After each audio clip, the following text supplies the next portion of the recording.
যে না আপনার নাম আপনি গোপন করে আপনি অনুদান করতে চান, সেটার অপশন আছে। নাম বেনামে রেখে আপনি জাস্ট অনুদানে ক্লিক করবেন।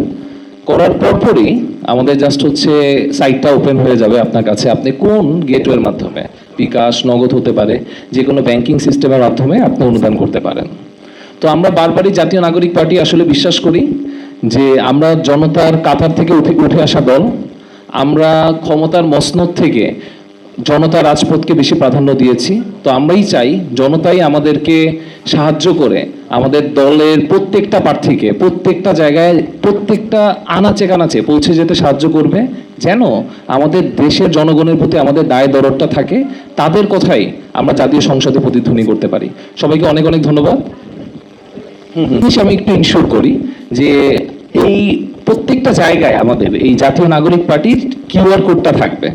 এই কিউআর কোডটা থাকলে কেউ যদি এটাকে সরাসরি স্ক্যান করে, আমি এটা একটু দেখাই, কিউআর কোড থাকলে কেউ যদি এটাকে সরাসরি স্ক্যান করে, স্ক্যান করার মাধ্যমে আপনি সরাসরি ডোনেট যে অপশনটা আছে, আপনি ডোনেট অপশনটাতে চলে যেতে পারবেন। সরাসরি আমাদের ডোনেট অপশনে চলে যাবে। আর ডোনেট অপশনে চলে যাওয়ার সাথে সাথেই কিন্তু আপনি এনসিপিকে ডোনেট করতে পারবেন। এটা প্রার্থী ওয়াইজও হতে পারে। আমাদের প্রত্যেকটা প্রার্থীর পোস্টারের মধ্যেও একটা কিউআর কোড থাকবে। যদি কেউ নাহিদ ইসলামকে সরাসরি ডোনেট করতে চায়, কিউআর কোড স্ক্যান করে সরাসরি ডোনেট করতে চাইবে। তো আমরা এই ব্যাপারগুলো আসলে ইনশিওর করতেছি যে প্রত্যেকটা প্রার্থী এই ডোনেশনের মাধ্যমে কত টাকা পেল আর রাজনৈতিক ব্যয় সে কীভাবে এটাকে খরচ করছে, প্রত্যেকটা প্রার্থীর এটা দায়বদ্ধতা থাকবে জনগণের কাছে। কারণ আমরা চাই যে আসলে একটা অর্থনৈতিক স্বচ্ছতার মাধ্যমে নতুন রাজনৈতিক বন্দোবস্ত তৈরি হবে।